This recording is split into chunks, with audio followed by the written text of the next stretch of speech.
My name is Aria Porter. I'm 28 years old. If you're listening from somewhere far away, drop your city in the comments so I can see how far this has traveled. And please, stay with me until the end. The mirror in my bathroom tells the truth every morning, whether I want it to or not. I stood there on a Tuesday in late October, the kind of morning where the sky hasn't decided yet between gray and blue, pulling my hair back and rehearsing nothing. There was nothing to rehearse. My day would look exactly like the day before it: arrive early, prepare briefing folders for meetings I would never attend, print contracts worth tens of millions of dollars, align presentation decks, schedule calls between people whose names appeared in financial magazines, then go home, then do it again. I am Aria Porter, and for most of my life, that name meant very little in the building that carried it. Porter Holdings occupies the top 14 floors of a glass tower in Midtown Manhattan. The company's name appears on luxury residential towers across the city, on hospital wings, on waterfront restoration projects that politicians photograph themselves in front of during election season. My grandmother built it from nothing, from a single undeveloped lot in Brooklyn and a handshake agreement she made when she was 26 years old.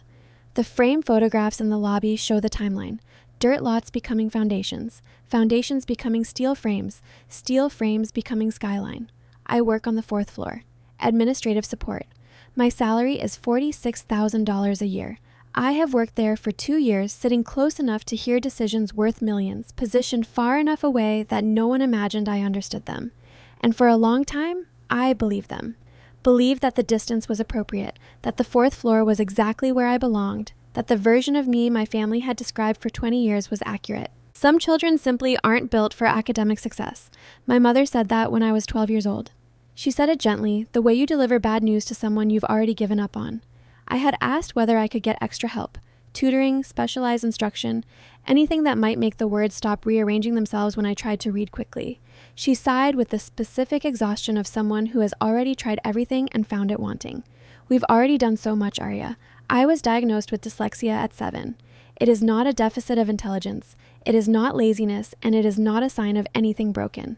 Letters refuse to stay in their assigned places. Sentences rearrange themselves mid-read, turning straightforward paragraphs into puzzles that require patience instead of speed. Specialists said so. Teachers recommended accommodations. My parents chose a simpler explanation, one that required less effort on their part and placed the limitations squarely on me. I believed them because believing hurt less than questioning. So I adapted quietly, the way children do when the adults around them have made up their minds. Audiobooks replaced textbooks. I drew diagrams instead of writing notes, mapping information into visual systems that finally made sense. Arrows connecting causes to outcomes, shapes grouping related ideas, timelines that showed not just what happened, but why. While my classmates memorized paragraphs, I built architecture out of concepts. No one noticed except my grandmother. We lived on the Upper West Side in an apartment overlooking Central Park.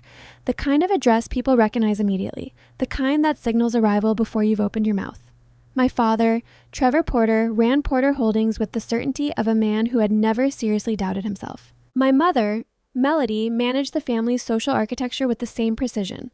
Charity galas, corporate dinners, holiday parties where success was announced like a public record. At those dinners, I learned what my role was. "This is our older daughter," my mother would say at events, her voice brightening the way it did when she was performing warmth rather than feeling it. Noelle Porter, Columbia Law. The full sentence, delivered with pride, with detail, with the specific pleasure of a woman presenting something she'd invested in and watched appreciate and value. Then her gaze would shift to me. The brightness would hold, politely, carefully, but her eyes had already moved on. "And this is Aria." That was the complete sentence. No school named, no achievement attached, just the name, offered like a placeholder, like a space in the introduction that hadn't yet been filled with anything worth saying. I was 23 years old the last time I stood in a room and heard my own name introduced that way. I smiled, as I always did. I shook the appropriate hands. I went home and did not cry, because by then I had learned not to expect anything different. But the mirror in my bathroom on that October Tuesday, the one that tells the truth, showed me something I had been slowly learning to see. I was not what they said I was. I just hadn't yet figured out what that meant. I keep a photograph of my grandmother on my desk at work. Not a formal portrait. Those hang in the lobby downstairs, framed in dark wood, perfectly lit, showing Eleanor Porter as she appeared in her 60s. Silver-haired, composed, the kind of woman boardrooms rearrange themselves for. The photograph on my desk is different. I found it 2 years ago in the basement archive, tucked inside a folder of contracts from the early days of the company. In it, my grandmother is standing at a construction site, sleeves rolled up to her elbows, laughing at something outside the frame. Dirt covers her shoes. She looks nothing like the portrait downstairs. She looks like a person who is building something with her hands and enjoying every second of it. On the back, written in faded ink, "Built, not inherited." I put it in a small frame the same day I found it and have kept it with me ever since. Some mornings, when the 4th floor feels particularly far from the rest of the building, I look at it and remember that this company started with one woman who refused to be told what she was worth. I think about that a lot. Every Sunday afternoon, from the time I was 8 years old until the year she died, I took the subway downtown to visit my grandmother. Eleanor Porter lived in an older apartment building a few blocks from the Hudson River. Not a grand address, nothing like the Upper West Side. The building's elevator was slow, and the hallway always smelled faintly of someone's cooking. And her apartment was filled with stacks of documents and books with cracked spines and 2 cats who had outlived their expected lifespans through sheer stubbornness. She chose that apartment deliberately. She had lived there since the company's earliest years and declined to move when the money came because she said the view of the river reminded her why she started. I love that apartment more than anywhere else in the world. She never rushed me. That was the first thing I noticed, and it never stopped being remarkable. When I struggled through a document she'd handed me, reading slowly, losing my place, having to retrack a sentence from its beginning, she simply waited.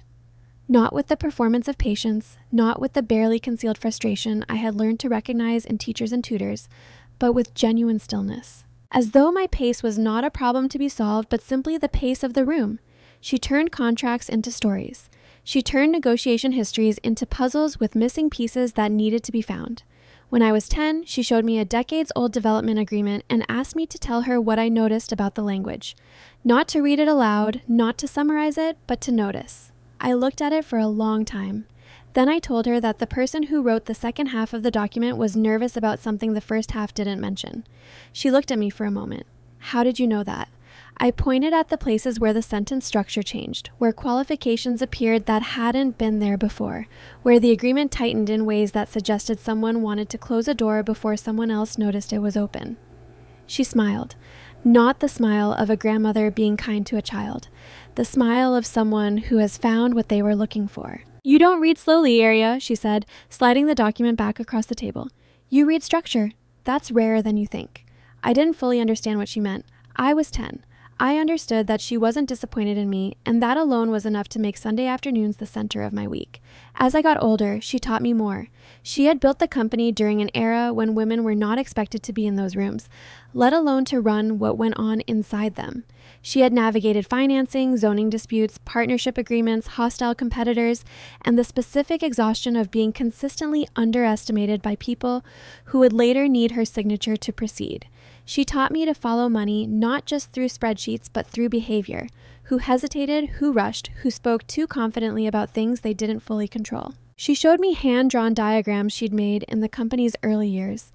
Not financial charts, but relationship maps, webs of people and capital and risk, the invisible architecture beneath the visible one. Looking at them, I felt something click into place in my mind the way it rarely did anywhere else. The systems made sense to me in a way that straight text never quite had. "Your father inherited my name," she told me once, during the winter I was 16. We were sitting by her window watching the river, and she said it quietly, almost to herself. "You inherited my eyes." I didn't know what to do with that. I filed it away in the part of my mind where I kept things I couldn't yet use, and I went home and did my homework the long way. The way that worked for me, even when it embarrassed me, and I didn't think about it again for a long time. The Christmas I was 12 years old, our extended family gathered in the apartment on the Upper West Side under lights my mother had hired someone to hang. The table was long and the food was catered, and everyone was dressed in the way that signaled money without appearing to try. My father stood and raised his glass. "Noelle has been accepted to Westfield Academy," he said. He named the school the way you name a landmark, with the assumption that everyone in the room already knew its significance. The applause started before he'd finished the sentence. My aunt cried. Phones appeared. Then his gaze moved to me. He held the pause for what felt like much longer than it was, the pause of a man searching for something presentable and coming up slightly short. And Arya is still finding her way. Soft laughter moved around the table. Not cruel laughter. No one was being cruel. It was the laughter of mild discomfort looking for somewhere to land, and it landed at my expense because that was the easiest place for it to go. I stared at my plate. Under the tablecloth, my grandmother's hand found mine. Her grip was firm, not tentative, the grip of someone who wanted me to feel the weight of the gesture. When I looked up, I expected pity on her face. It was not pity, it was anger. Quiet, controlled, directed not at me, but at the table around us. At the ease with which my absence of accomplishment had been offered up as a punchline. At the fact that no one had objected, including my mother, who had smiled and moved on as though the moment were unremarkable. My grandmother's hand stayed in mine until dessert was served. 3 months after that Christmas, she called me downtown on a Saturday morning. Sunlight filled her living room when I arrived. She was sitting at her kitchen table with a small wooden box in front of her. Dark wood, brass hinges, the size of a hardcover book. She slid it across the table when I sat down. "Keep this safe," she said. "What's inside?" "Something for the day people finally show you who they really are." I laughed a little, the way you laugh when you're not sure if someone is being serious. "That sounds very dramatic, Grandma." She didn't laugh. She looked at me with the expression she used when she wanted me to remember something. Not dramatic, just prepared. I took the box home and put it on the shelf in my closet, behind winter coats and old storage bins. Over the following weeks, I thought about it occasionally, wondered what documents she'd put inside, assumed it was something sentimental, maybe old letters or a piece of family history she wanted preserved. I never opened it. Years passed. I graduated from a state university, not Ivy League, never Ivy League, which my family treated as a confirmed expectation rather than a disappointment, which is a particular kind of hurt. I spent 4 years trying different things: freelance editing, design support work, data analysis for a small startup that eventually folded. I was not failing. I was not drifting without purpose. I was looking carefully and without much guidance for the kind of work that let me use the part of my mind that worked differently, the part that saw patterns, that built systems, that read structure instead of surface. I hadn't found it yet when my grandmother died in the early weeks of a February that felt colder than usual. I went to her funeral, and then I went home and I sat in my apartment for a long time. Not crying exactly, something quieter than crying. The specific grief of losing the only person in a room who always looked at you directly. A few months later, I applied for the administrative position at Porter Holdings. I told myself it was practical, steady income, familiar industry, reasonable commute. That was all true. But the full truth was that I wanted to be somewhere she had built. I wanted to walk through those lobby doors every morning and see her face in the frames on the wall and feel, even in a small way, that I was still in her orbit. I got the job. I started in the spring. I sat down at my desk on the 4th floor, just outside the executive corridor, and I began to disappear. Invisibility in a workplace has a texture. It isn't loud, it doesn't announce itself or come with a single defining cruelty. It accumulates. In the meetings you're not invited to, in the conversations that pause when you approach, in the way decisions get made in rooms adjacent to yours and you learn about them afterward, incidentally, while you're preparing the minutes. My desk sat in the exact geography of that accumulation. I was close enough to the executive corridor to hear the shape of conversations without their content, close enough to watch people move toward and away from power without being mistaken for someone who possessed it. Every morning, I prepared the briefing folders. I printed the contracts. I arranged the presentation decks and confirmed the room bookings and updated the calendars of executives whose assistants sometimes delegated to me when their own workloads overflowed. They did not lower their voices around me. That was the thing I noticed most in the early weeks. I had expected a certain guardedness. People are usually at least somewhat careful around someone they don't know well. But the executives in that corridor didn't guard themselves around me because they had already decided, without deliberation, that there was nothing to guard against. The assumption was immediate and complete. She's in administration, she handles logistics, she won't understand the rest. At first, I believed them. But over time, listening became unavoidable. Patterns emerged in the way they always do for me. Not through careful note-taking or strategic analysis, but through accumulation.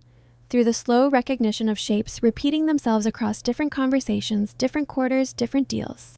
I started to notice which investors hesitated before certain kinds of risk, which developments had been rushed for presentation value rather than structural soundness, which executives agreed publicly and contradicted themselves privately in hallways 30 seconds after a meeting ended. During my lunch breaks, I started bringing a notebook outside to a bench near the building. I drew diagrams. Not notes, not summaries, but maps. Circles grouping related parties. Arrows tracking the flow of decisions. Timelines that exposed what polished language had been designed to obscure. It was the same habit I'd developed in school, the same visual architecture I'd been building my whole life without knowing it had a name or a use. I did it quietly, in private, because I had learned not to claim intelligence in rooms where it hadn't been assigned to me. I had been at Porter Holdings for about 8 months when Kevin Hartwell stopped at my desk one afternoon while waiting for the elevator. Kevin was a junior analyst, a few years older than me, the kind of person who was clearly smart, but hadn't yet developed the corporate instinct to perform confidence without feeling it.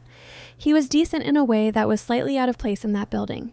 He glanced at my notebook. I moved to close it. "What's that?" he asked.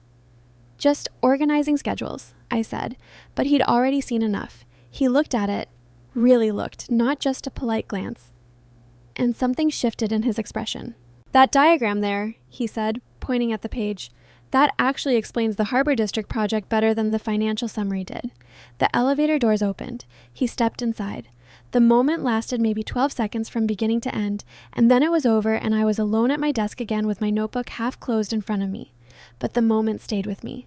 I didn't let myself think too much about what it might mean. I just kept showing up, kept listening, kept drawing my maps on lunch breaks and filing them in a drawer at home, kept telling myself that maybe, the version of myself my family had described for 20 years was not the complete story.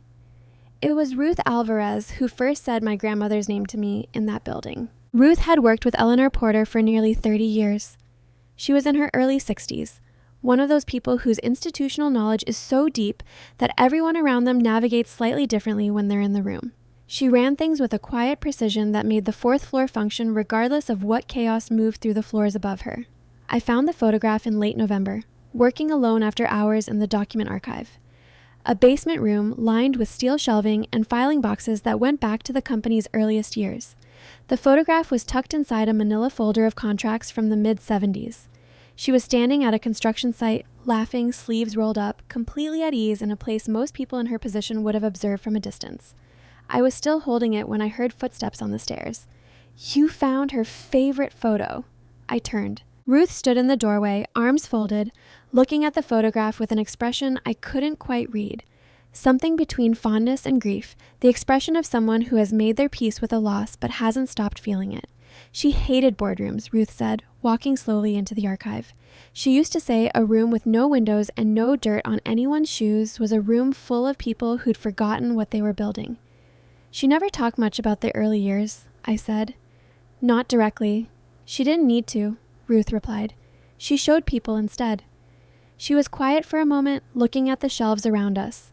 Decades of the company's history, archived in labeled boxes. "She talked about you, though." I looked up. "All the time," Ruth said simply, meeting my eyes. "Said you noticed what others ignored. Said you had her eyes." The phrase landed like something falling into place. The same words my grandmother had said to me the years earlier, at her window overlooking the river. I opened my mouth to ask more, but Ruth had already turned toward the stairs. "Good night, Arya," she said, and her footsteps receded upward, and I was alone again in the archive with the photograph in my hands and a warmth in my chest I didn't know what to do with. Spring arrived the way it does in Manhattan, abruptly, almost aggressively, as though the city has decided to stop tolerating the cold and simply refused it entry. The trees along the avenues went from bare to green in what felt like a single weekend. Outdoor tables appeared outside restaurants. People walked faster, then slower, adjusting to the sudden permission to breathe. Inside Porter Holdings, the season brought preparations. Noelle Porter was graduating from Columbia Law School in late May, and the celebration being organized around that event was, by any observable measure, not a graduation party. It was a launch. My mother had been coordinating the details since January, and I knew this because coordination at that scale involved administrative support, and administrative support was my floor. The venue was the Regency Grand Hotel in Midtown. a ballroom with crystal chandeliers and white marble floors that cost more per hour than my monthly rent. The guest list included investors whose names I recognized from the contracts I filed, sitting federal judges, 3 city council members, and 2 people whose connection to the family I never fully understood, but whose presence had been confirmed in writing. The floral arrangements were discussed in a 3-meeting process. The seating chart was revised 6 times. This was not a family dinner celebrating a daughter's achievement. This was the formal introduction of Porter Holdings' next generation of leadership, staged for the people whose opinions would determine whether the transition succeeded. I knew that because I had prepared the briefing documents. I had typed the talking points. I had confirmed the audio system and the podium dimensions and the number of champagne glasses needed per table. And then, one Tuesday morning in the 2nd week of May, I opened an email. The subject line read, "Organizational Restructuring, Confidential." I read it once without understanding. Then I read it again slowly. My position was being eliminated, effective July 1st. A severance package had been prepared, described in the email as generous, a word that people use when they want you to feel grateful for something you didn't ask for. My contributions were appreciated. The company was moving in a new direction. The office noise continued around me. Keyboards, the low murmur of a nearby phone call, the chime of the elevator.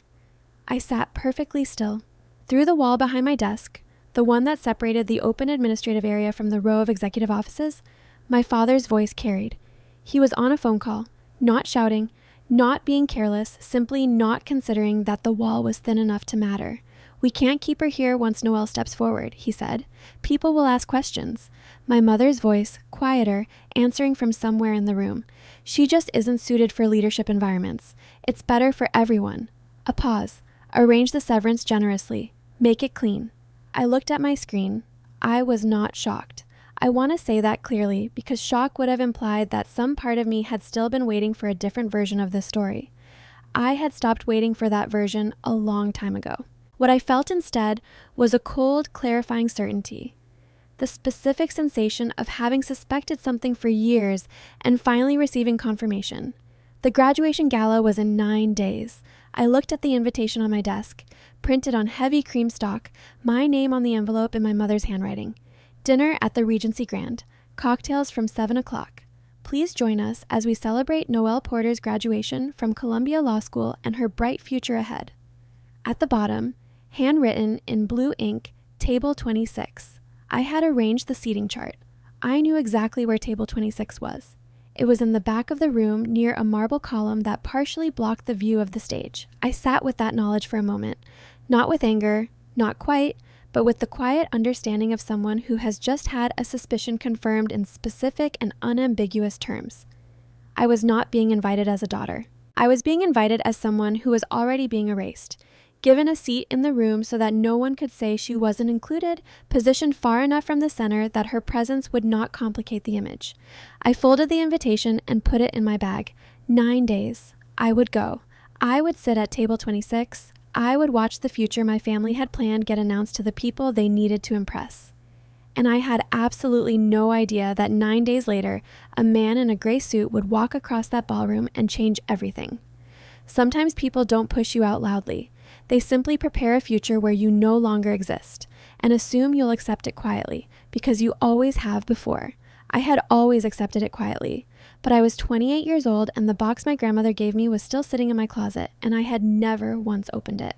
That was about to change. The ballroom at the Regency Grand looked exactly the way my mother liked things to look. Flawless, expensive, impossible to question. Crystal chandeliers hung at 3 different heights, casting warm light across white marble floors that reflected everything. The gowns, the suits, the carefully arranged centerpieces of white orchids and trailing greenery that my mother had approved after 4 sample arrangements and 2 vendor meetings. A live jazz trio played near the far wall, unhurried and elegant, the kind of music that signals occasion without demanding attention. Waiters moved between clusters of guests with the practiced invisibility of people who have learned to exist in a room without being part of it. I understood that kind of invisibility intimately. I paused just inside the entrance and took the room in slowly. 200 guests, perhaps more. The kind of crowd that assembles around money and proximity to power. Investors in suits that cost more than my monthly rent. Lawyers who recognize each other across rooms. A city councilwoman I'd seen in the newspapers talking to a man I recognized from the files as a major commercial real estate developer. Conversations moved in clusters punctuated by the particular laughter of people performing ease rather than feeling it. I smoothed the fabric of my dress. Black, simple, the nicest thing I owned that still fit the occasion without embarrassing me. I had pressed it twice that afternoon. Standing at the entrance now, surrounded by couture gowns and bespoke tuxedos, it felt like exactly what it was. The best effort of someone working with a $46,000 salary to exist in a room built for people who earned that in a quarter. Aria. My mother appeared at my elbow, arriving from the left with the specific efficiency of a woman who has been monitoring the entrance. Her gown was deep burgundy. Her smile was in place. She looked at me. Not quickly. She actually looked, the way she did when she was assessing and trying not to appear to be assessing. My dress, my shoes, my hair, which I had spent 30 minutes on and which she absorbed in approximately 2 seconds. "You came," she said. The warmth in her voice was there, but thin. The warmth of obligation rather than pleasure. Of course. Well. She adjusted the bracelet on her wrist, a small redirecting gesture I had seen her make thousands of times when she wanted to move past a moment without fully occupying it. "You'll be seated toward the back. Table 26. It's better that tonight stays focused." Focused. I said the word back to her without inflection. She didn't notice or chose not to. "This is an important evening for your sister," she said, leaning slightly closer, dropping her voice to the register she used for gentle instructions. "Try not to draw attention." She was gone before I could answer. Absorbed back into the crowd, moving toward a group near the bar where my father was already holding court, laughing at something, one hand on an investor's shoulder, completely at ease in a room he had designed around himself. I stood alone for a moment. Then I walked to table 26. The column was exactly where I had known it would be. A thick marble pillar that sat between my table and a direct sightline to the stage. From table 26, the podium was visible only at an angle, partially obscured, the way a theater seat in the back corner gives you most of the performance but never quite the full picture. The other guests at my table were distant cousins I had met perhaps twice, a business associate of my father's who had been placed there for reasons that weren't clear to me, and an older woman I didn't recognize who spent the cocktail hour studying her phone. I sat down, arranged my napkin, and waited. At 8:30, the lights shifted. My father stepped onto the stage. The applause started before he reached the podium. The reflexive applause of a crowd that has been assembled specifically to honor someone and is performing that honor on cue. He looked exactly as he always looked in these settings. Confident, unhurried, the particular ease of a man who has stood in front of important people so many times that the audience itself has become unremarkable. "Tonight," he began, raising his champagne glass, "we celebrate excellence." The room quieted with a speed that demonstrated how completely he owned it. He spoke for several minutes. Noelle's academic record, her graduating rank, the law firm she was joining, the specific prestige of each credential stacked against the next. Every sentence was precise. Every pause was placed to allow the weight of the previous sentence to settle before the next one built on it. He had the instincts of a man who understood that public moments were performances, and he performed them well. Noelle joined him on stage in emerald silk. Radiant was not too strong a word. I remember thinking that clearly. She was genuinely radiant, poised and comfortable beneath attention in the way that people are when they have been trained for it their entire lives. She belonged on that stage in the way she had always belonged in rooms, fully, naturally, without apparent effort. I watched her and felt something complicated. It was not hatred. I want to be precise about this. What I felt watching my sister accept the applause of 200 people was something closer to grief. Grief for the version of our family that had never existed, for the dynamic that had been established before either of us was old enough to choose it, for the fact that she had been handed everything and I had been handed the implication that there was nothing left. "She represents the future," my father said, his voice rising slightly on the word future in a way that signaled he was approaching the announcement he had been building toward, not just of our family, but of Porter Holdings. More applause, louder this time. Effective immediately, Noelle will begin transitioning into executive leadership within the company. One day, and I believe that day is not far, she will lead what our family has built. The room stood. Cameras appeared. The sound of 200 people applauding in a marble ballroom is a physical thing. It presses against you, fills the space completely. I clapped too, automatically, my hands moving without instruction while the rest of me sat very still. From table 26, behind the column, I watched my own future quietly disappear. The woman beside me, one of the distant cousins whose name I could not remember, leaned over with an expression of genuine sympathy that somehow made everything worse. "So what happens to you now?" she asked gently. I opened my mouth. I had no answer, not because I was speechless with emotion, but because I already knew exactly what happened to me now. The email, the conversation through the office wall, the severance package described as generous, everything had already been decided. The announcement on stage was simply the public version of a private decision that had been made without me and, I suspected, without much deliberation. I closed my mouth and looked toward the stage. That was when I saw him. He was standing near the entrance to the ballroom, slightly apart from the crowd, an older man in a gray suit somewhere in his late 60s, with the composed stillness of someone who is observing a room rather than participating in it. He was not holding a drink. He was not in conversation. He was simply watching, with the careful attention of a person who has come to a gathering for a specific purpose that has nothing to do with the celebration. His gaze moved through the room with deliberate patience. Then it found me. I felt it before I fully registered it, a stillness settling in my chest, a shift in attention that made the noise of the ballroom seem to recede slightly around the edges. He held my gaze for a moment, then he began walking, not hurrying, not hesitating, the measured walk of a man who has rehearsed this moment, or perhaps prepared for it for a very long time. He stopped beside my table. "Miss Porter?" he said quietly, not loudly enough for the nearest guest to hear over the ambient noise. "Yes. My name is Daniel Reeves." He reached into his jacket and produced a business card, which he placed on the table in front of me rather than handing it directly, a small formality that struck me as deliberate. "I was your grandmother's attorney." The words rearranged the room. "My grandmother passed away," I said. "Several months ago." "I'm aware," he replied. His voice was gentle but not soft, the voice of someone who delivers difficult information regularly and has learned to do so without adding unnecessary weight to it. She left something in my care with very specific instructions about when and how to deliver it.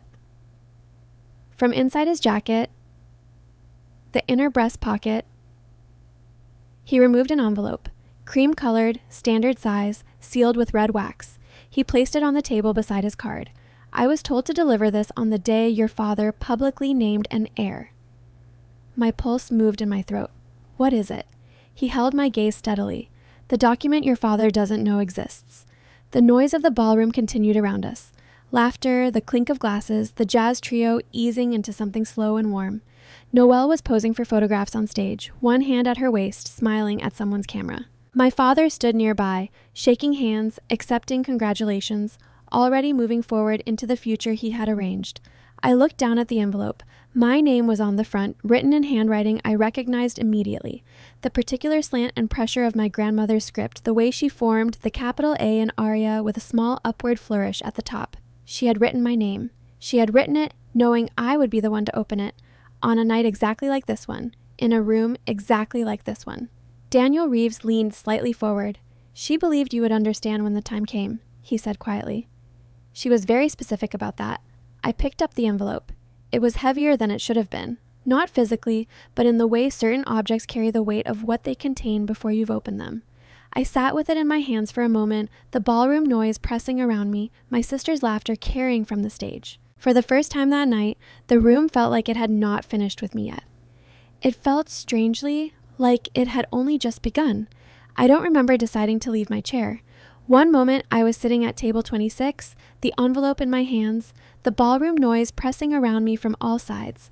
The next I was moving, quickly, quietly, threading between tables toward the service corridor I knew was behind the far wall, the one the waitstaff used to move between the kitchen and the room without disrupting the performance of the event. Daniel Reeves did not follow me. When I glanced back from the corridor entrance, he was still standing near my table, watching me go with the expression of a man whose job had just been completed. The service corridor was everything the ballroom was not.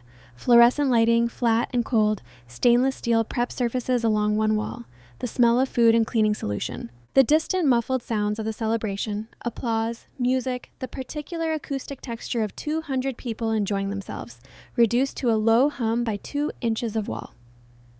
I stopped beside one of the prep tables and stood there for a moment, breathing. The envelope was still in my hands, my name in her handwriting, the red wax seal unbroken.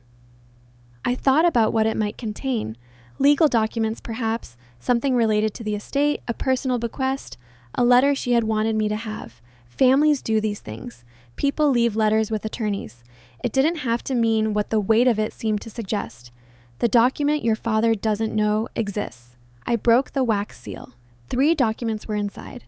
The first was a folded letter, handwritten on her personal stationery, the cream paper with the small embossed E at the top that she had used for as long as I could remember. The second was a legal document, several pages, stapled in the upper left corner, bearing a notary seal. The third was a smaller envelope sealed, with 2 words written on the front in her handwriting, "Read after." I unfolded the letter. My dear Arya, if you are reading this, then your father has finally shown the world what he intended all along. I wish I could have been there to stand beside you. Instead, I prepared something that would stand for you when the time came. You were never broken. You were never slow, and you were never less than. You simply see structure differently. You always have, and people often fear what they cannot understand, so they name it as a flaw before it can threaten them. The enclosed document is my final will and testament, executed this past September. It replaces all prior versions. My attorney has ensured that everything is legally sound and fully verifiable. Read it carefully. Take your time. You have always done your best work that way. Then decide who you want to be.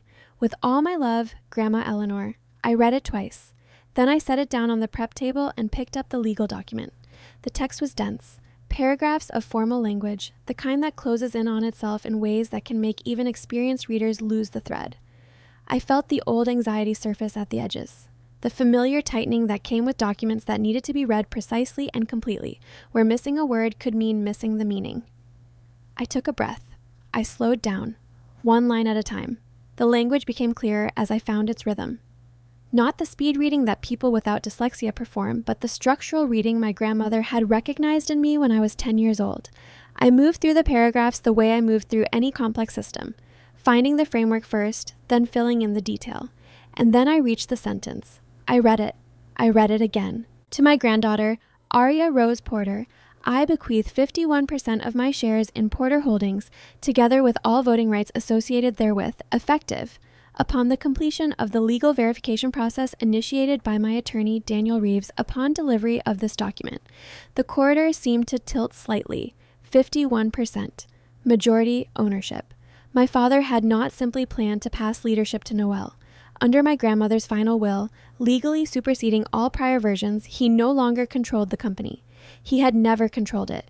It had always been hers to give, and she had given it to me. I forced myself to keep reading. The next paragraph. This decision is made with full awareness of my son Trevor Porter's treatment of Arya Rose Porter. She has been excluded from opportunity not due to any lack of ability, but due to a sustained and deliberate withholding of recognition. This imbalance is one I was unable to correct during my lifetime to the degree I wished. This document is my correction. A sharp ache moved through my chest. Not pain exactly, but the physical sensation of being seen in writing, in legal language, by someone who was no longer alive to say it in person. She had known. Every dinner, every dismissal, every moment I had talked myself out of my own perception, told myself I was imagining the imbalance, convinced myself that what I felt was sensitivity rather than accuracy. She had known, and she had recorded it, and she had prepared a response. At the bottom of the final page, set in bold text that stood apart from the dense paragraphs above it, activation of the ownership transfer requires the beneficiary to formally request an emergency board meeting within 72 hours of receiving this document. Failure to do so within this window will result in the matter being deferred to standard probate review, a process that may take considerably longer and offers no guarantee of outcome. 72 hours. I checked my phone. 9:02 p.m. The countdown had already begun. I picked up the smaller envelope, the one marked "Read After," and opened it. Inside was a single index card, her handwriting filling it from edge to edge. You will hesitate. You will find reasons why the timing is wrong, why the cost is too high, why the people around you will be hurt, and the hurt will be your fault. None of that is a reason. That is just fear making itself sound reasonable. I gave you a deadline because I know you. Courage needs urgency sometimes. So does fairness. Do not wait for permission from people who will never give it. Grandma E. I leaned against the cool steel of the prep table. Through the wall behind me, the ballroom continued, applause erupting again as someone made a toast, laughter following, music resuming. My sister's voice, faint and bright, thanking the room for being there. The celebration was proceeding exactly as planned, except that the plans had just changed. I held the documents against my chest and stood in the cold fluorescent light and thought about what came next. If I acted, everything would change. The board would be convened. Lawyers would be involved. Were already involved. My father's position, his plans, the careful architecture of the succession he had built and publicly announced tonight would be dismantled. Headlines were possible. Legal proceedings were likely. Family relationships that had already been strained for years would be tested in ways they might not survive. Noelle would be affected. My mother would be affected. People whose names I didn't know, whose livelihoods were tied to the company, would spend weeks or months in uncertainty. If I stayed silent, none of that would happen. My position would end quietly on July 1st. Noelle would assume the role everyone expected her to assume. My father's story, the story of a family business passing cleanly from one generation of excellence to the next, would remain intact. And I would disappear, not dramatically, not in any way that would be recognized as a loss. I would simply cease to be part of the narrative, exit through the side door, severance package in hand, and become the kind of person other people mention in passing. Trevor's other daughter, the one who was in admin for a while. For 28 years, I had waited for permission to speak, waited for the moment someone in my family would look at me directly and see what my grandmother had always seen. Waited for the version of events where belonging was offered rather than withheld. The waiting had produced nothing. I looked at the index card one more time. Do not wait for permission from people who will never give it. I put the documents back in the envelope, folded the envelope carefully, and placed it in my bag. Then I walked back through the corridor, through the ballroom, not stopping, not making eye contact, not saying goodbye to anyone, and out through the hotel's main entrance into the October night. Manhattan at night absorbs everything. The city doesn't pause for personal revolutions. Traffic moves steadily along Park Avenue, headlights streaking the wet pavement from an earlier rain that had cleared before the gala began. People passed me on the sidewalk wrapped in conversations that had nothing to do with inheritance or betrayal or the specific grief of leaving a party early because staying felt like complicity. I walked several blocks before I found a cab. In the back seat, the envelope stayed pressed against my side inside my coat. I looked out the window at the city moving past. Lit windows, storefronts, the particular density of a Manhattan block in motion, and tried to locate some version of clarity in the movement. The cab driver had the radio on low, a talk show, two voices disagreeing pleasantly about something I couldn't fully hear. I thought about my grandmother. I thought about the Sunday afternoons in her apartment, the contracts she turned into stories, the diagram she showed me that made the invisible architecture of things suddenly visible. I thought about the way she said you read structure, not as a consolation for what I couldn't do, but as a precise observation of what I could. I thought about the fact that she had been watching my family for years with clear eyes, and that she had not been passive in what she saw. By the time I got home, the city had settled into its late-night register, quieter, but never quite quiet. My roommates were asleep. The living room was lit only by the orange glow of the streetlight through the blinds. I placed the documents carefully on the kitchen table and stood looking at them. 9:58 p.m. The 72-hour window was moving. My phone buzzed. I picked it up automatically. An email notification. Position transition. HR confirmation. I opened it. My role at Porter Holdings would officially end in 6 weeks. Severance as discussed. We appreciate your contributions to the team. I set the phone face down on the table.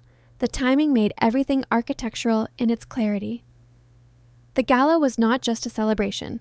The email was not a coincidence. Both had been prepared in advance, scheduled to follow each other. The announcement, then the removal, clean and sequential, designed to look like natural progression rather than what it actually was. I walked to my bedroom. My closet is deep and slightly disorganized, the kind of closet that accumulates things at the back over years. Winter coats pushed to one side, storage bins stacked too high, bags from previous apartments that never quite found permanent places. I moved things aside until I found what I was looking for, the wooden box. It was smaller than I had remembered, or perhaps I was simply larger than I had been when I received it.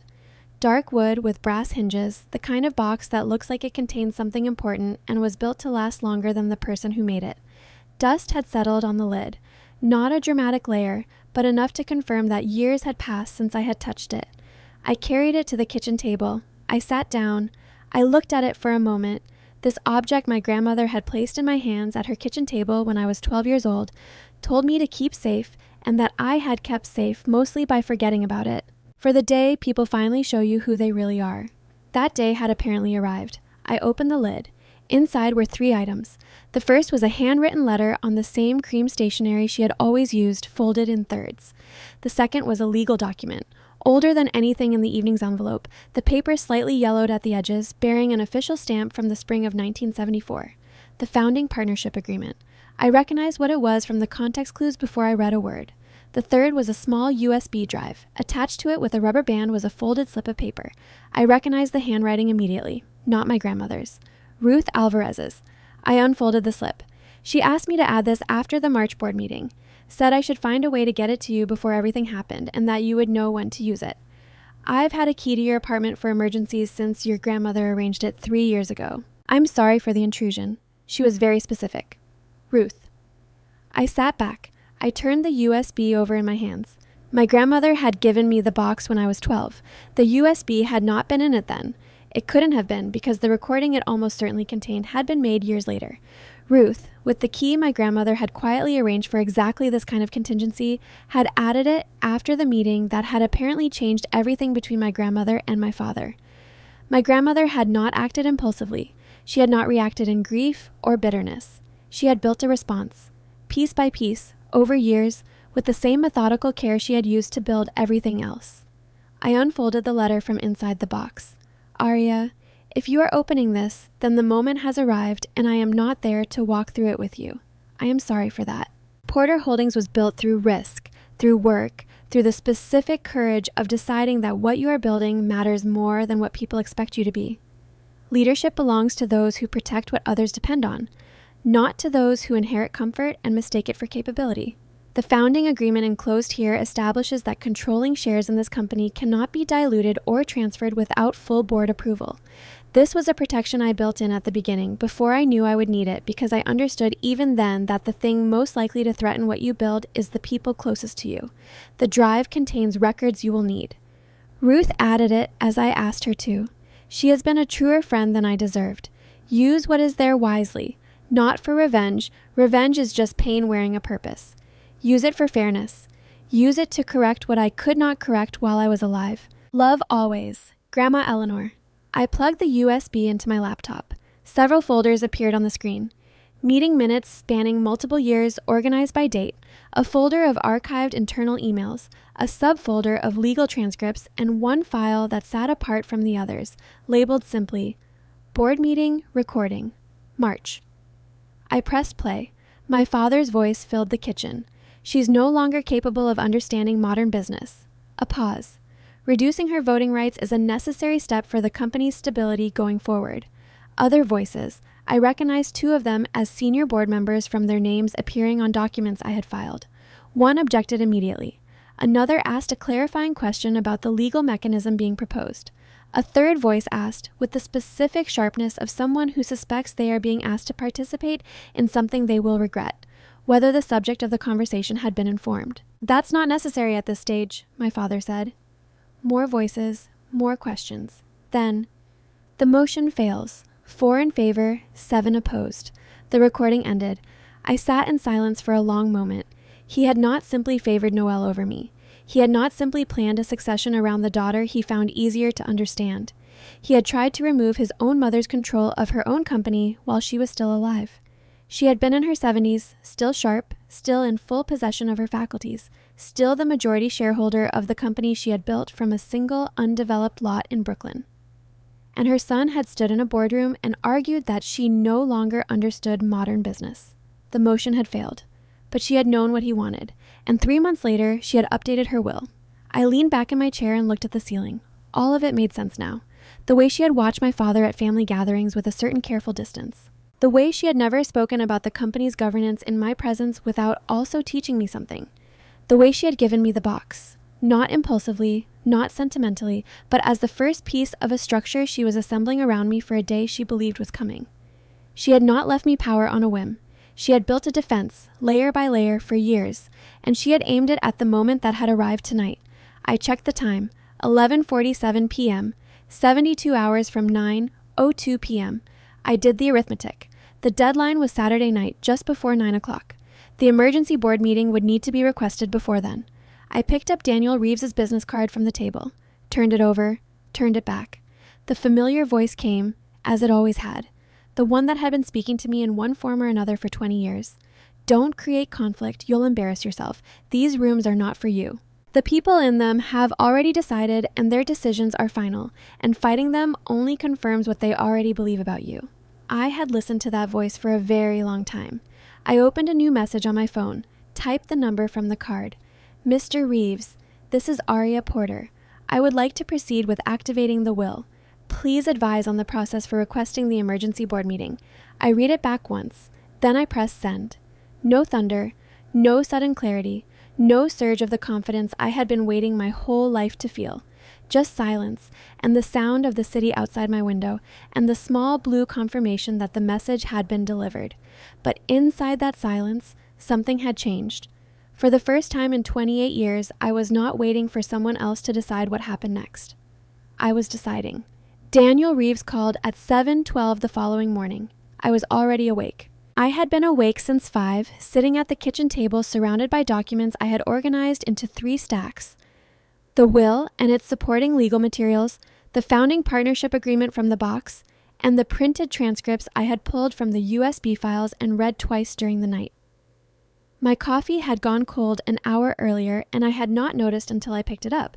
The petition is ready, he said. His voice carried the calm of a man who had prepared for this conversation well in advance. To call an emergency board meeting, 3 directors must formally sign the request. 1, Margaret Langley, had already signed before I contacted the others. 2 more agreed this morning. I sat up straighter. They agreed without speaking to me first? They trusted your grandmother, he said simply. In companies built over generations, reputation travels farther than introductions. Margaret, in particular, has been waiting for this. She will explain more when you meet. When will the meeting be scheduled? I've requested Saturday morning, 10 o'clock, the executive floor. A brief pause. Are you prepared for what that means, Ms. Porter? Not just legally, but practically. Your father will be in that room, so will your sister. I looked at the photograph of my grandmother on my desk, dirt on her shoes, laughing beside unfinished steel. I'm prepared, I said. Then I'll send you the formal confirmation within the hour. He paused before ending the call. Your grandmother, he said, spent a great deal of time making sure this would work. She anticipated almost every obstacle. The one thing she couldn't anticipate was you, specifically how you would choose to use it. That part she trusted to you entirely. After he hung up, I sat with that for a moment. Then I showered, dressed, and took the subway to work. The lobby of Porter Holdings looked exactly as it always did on a weekday morning. Polished marble floors. The glass walls reflecting the October sky, pale blue finally, the gray having resolved itself overnight. The framed photographs of completed projects stretching back across decades, the timeline of a company that had started with one woman's decision and had grown into something that occupied 14 floors of a Manhattan tower. My grandmother's formal portrait hung near the elevator bank. Silver-haired, composed, looking slightly to the left of the camera in the way that made her appear to be watching something the rest of the room couldn't see. I walked past it and took the elevator to the 4th floor. My desk looked exactly as I had left it Friday afternoon. Calendar reminders had accumulated over the weekend. The ordinary logistics of a work week beginning. I sat down, turned on my monitor, and began working through them with the same efficiency I always brought to the task. No one around me knew that anything had changed. That was, I realized, its own kind of information. The world the executives on this floor occupied felt completely stable. Unaware and unhurried, proceeding on the assumption that the architecture beneath it was the same architecture it had always been. The assumption was no longer accurate, but they didn't know that yet. At 10:41 a.m., my phone vibrated with a message from Daniel Reeves. Emergency board meeting request formally filed. Saturday confirmed. I set the phone face down on my desk and looked at my monitor. 3 feet away, through the thin wall behind me, an executive was on a phone call about a zoning variance for a waterfront project. He used the word leverage 4 times in 2 minutes. He had never once in 2 years of incidental proximity addressed me by name. You look pale. I looked up. Ruth Alvarez stood beside my desk with a coffee mug in her hand and an expression that was trying, not entirely successfully, to appear casual. Didn't sleep much, I said. She studied me for a moment, the kind of look that contains more information than the words that accompany it. Your grandmother used to look exactly like that before difficult decisions, she said. That particular shade of pale, Ruth? Saturday, she said quietly, before I could form the question. I know about Saturday. I've known something like it was coming since March, 3 years ago. Her eyes met mine steadily. I did what she asked me to do. I hope it helps. It does, I said. It helps enormously. She nodded once. Not warmly, not coldly, but with the specific satisfaction of a person who has done what they set out to do. Then she returned to her office. By early afternoon, the building's atmosphere had shifted in the way that buildings do when information is moving through them without being announced. Executives walked faster. Doors that usually stayed open closed mid-conversation. Assistants moved between offices with the careful expressions of people who know more than they're saying and are trying to decide what that means for them. At 1:58 p.m., my phone rang. Aria. Noelle's voice was controlled, tight in the way that control feels when it's being applied to something that wants to loosen. What did you do? I'm not sure what you mean. Dad received formal notice of an emergency board meeting this morning, requested by Margaret Langley and 2 other directors. Margaret hasn't initiated anything in years. A pause designed to let me understand that she already knew I was connected to this. Don't pretend. I'm not pretending anything, I said. I genuinely wasn't aware that board members needed external approval to convene. Aria. Maybe Margaret has concerns, I said, keeping my voice even. Board members are permitted to have them. Silence stretched across the line. If you are trying to embarrass this family, she said, her composure finally developing a hairline crack. If you are doing this because of some resentment, I'm doing my job, I said. Have a good afternoon, Noelle. I ended the call. 20 minutes later, my father's footsteps came down the corridor. I recognized them before I saw him, the particular rhythm of a man who walks like the floor is there for his benefit. He passed my desk without looking at me, moving toward his office with the focused energy of someone who has received news they intend to resolve immediately. His door closed hard enough to vibrate the frame of the small photograph on my desk. Through the wall, a minute later, Margaret is overreacting. We'll address it and move on. A pause. No. Aria isn't involved. She wouldn't even understand what this is about. I looked at my screen. I thought about being 12 years old, sitting at that Christmas table, staring at my plate while the room laughed politely at my father's pause. The old pain was there, faint and familiar, but it had a different quality now. It was the pain of a door that had been locked for a long time, finally being opened. Not comfortable, but necessary. Saturday was 2 days away. I kept working. Friday evening, I spread everything across my kitchen table. The will and its associated documents, the founding partnership agreement from 1974, the printed transcripts from the USB, board meeting minutes going back several years, internal email chains that showed the architecture of decisions I had been too close to see clearly when I was filing the paperwork that resulted from them. My notebooks from the past 2 years, the ones filled with diagrams and pattern maps that I had made on lunch breaks and kept in a drawer as a private proof of something I couldn't yet name. Laid out together, they formed a coherent picture. My grandmother had not been passive. She had been documenting, quietly, over years, with the methodical patience of someone who has decided to wait for the right moment rather than the convenient one. The email archives showed her pushing back in writing against decisions my father had made unilaterally. The board meeting records showed her raising governance concerns that had been noted and then set aside. The recording I had already listened to showed the moment the dynamic had shifted from tension to strategy. She had seen what was coming, and she had prepared accordingly. I worked through the documents for 2 hours, building a structure I could present clearly, not as a grievance, not as an argument, but as information. Evidence.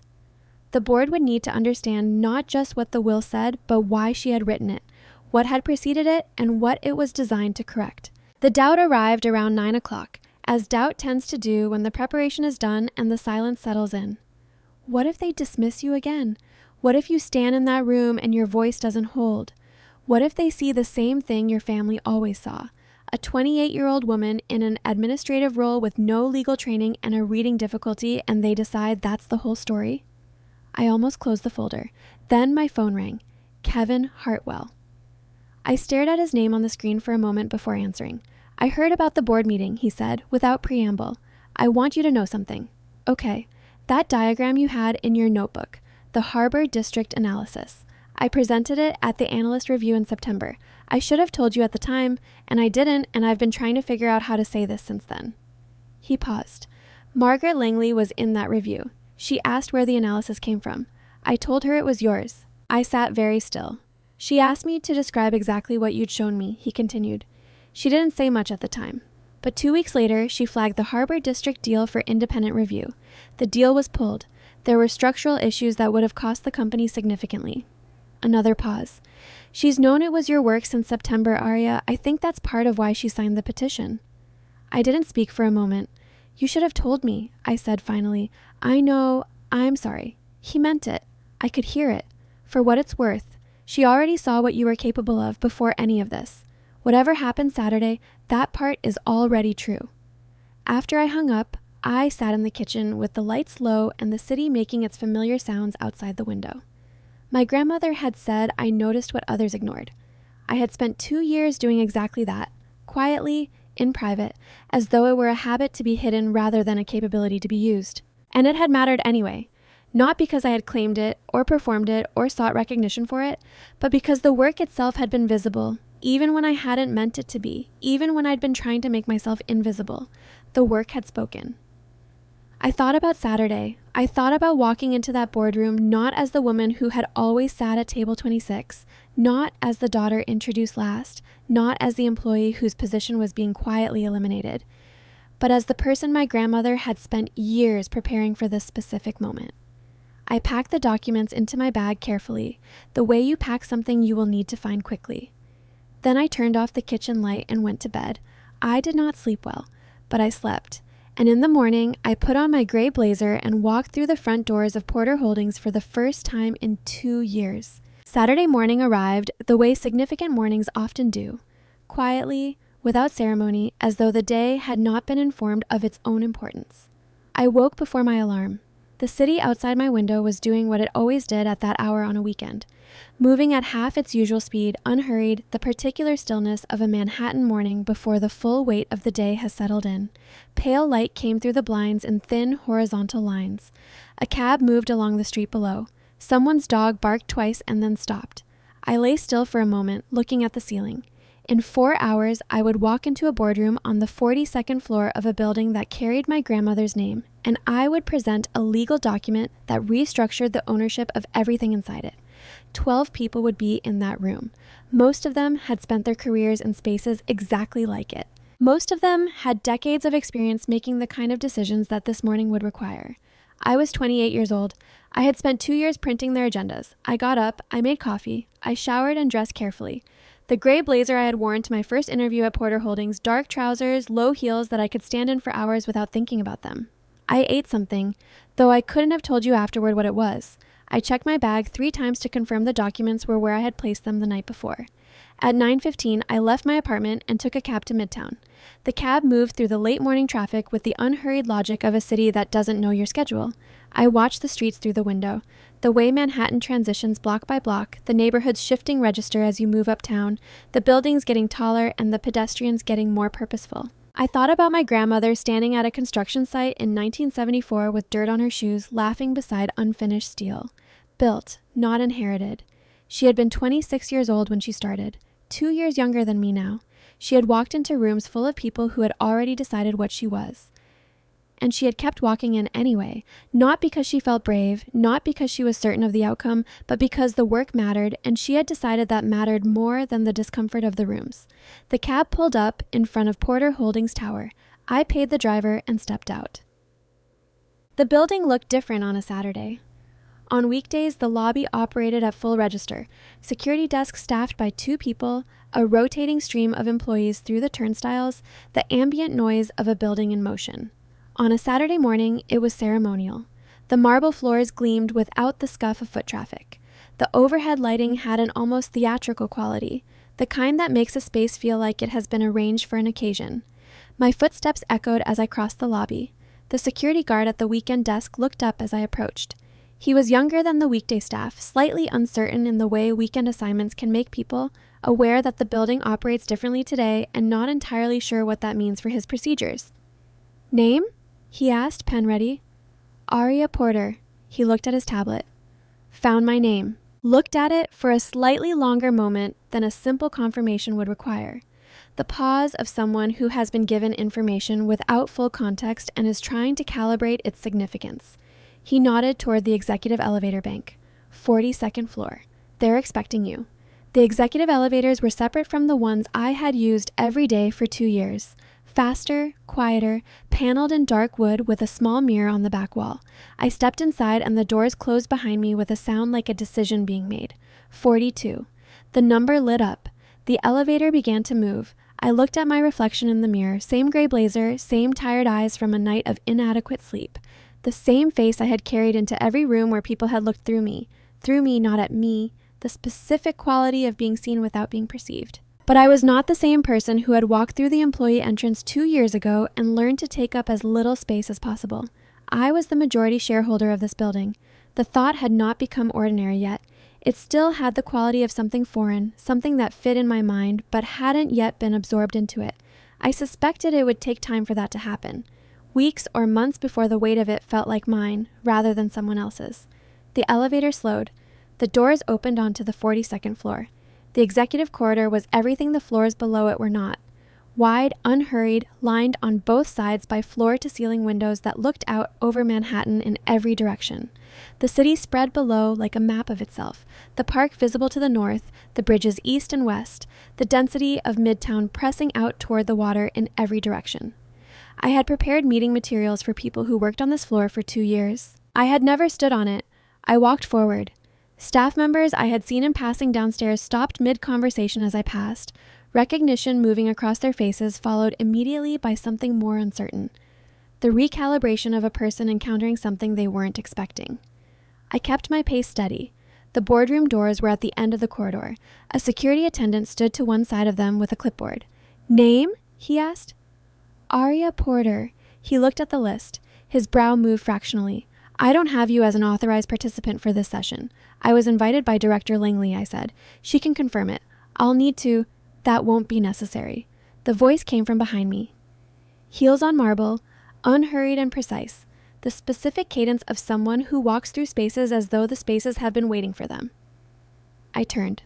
Noelle stood in the corridor in a navy suit that fit her the way expensive things fit people who were tailored for them. Her expression was composed. The performance of composure, I had learned to distinguish it from the real thing. And her eyes were doing what they always did when she was managing something, moving quickly between points, gathering information, calculating response. She looked at the security attendant rather than at me. "This is a restricted session," she said pleasantly. "My sister works in the administrative division. She's not on the participant list." "Director Langley added me this morning," I said. Noelle's gaze moved to me then. Aria. The word carried layers. Warning, confusion, the particular frustration of someone whose plan has encountered an obstacle they didn't anticipate. "This isn't appropriate. You know that." "I was invited to present information to the board," I said. "The nature of that presentation is confidential until the session begins. You work in administration. I'm aware of where I work." A beat of silence. She was calculating. I could see it. The rapid internal processing of someone trying to determine whether this was a situation she could manage in the hallway or whether it had already moved past that point. She had not yet reached a conclusion when my father appeared. He came from the far end of the corridor with 2 senior executives flanking him, men I recognized from years of filing their meeting agendas, whose names appeared on documents I had handled hundreds of times. My father was walking with the focused purpose of a man who has received unexpected news and is moving toward it rather than away from it, which was, I knew, how he handled things that threatened him. He saw me. His expression shifted through 3 registers in approximately 2 seconds. Surprise, disbelief, and something that resolved into cold, controlled irritation. He stopped several feet away. "What is she doing here?"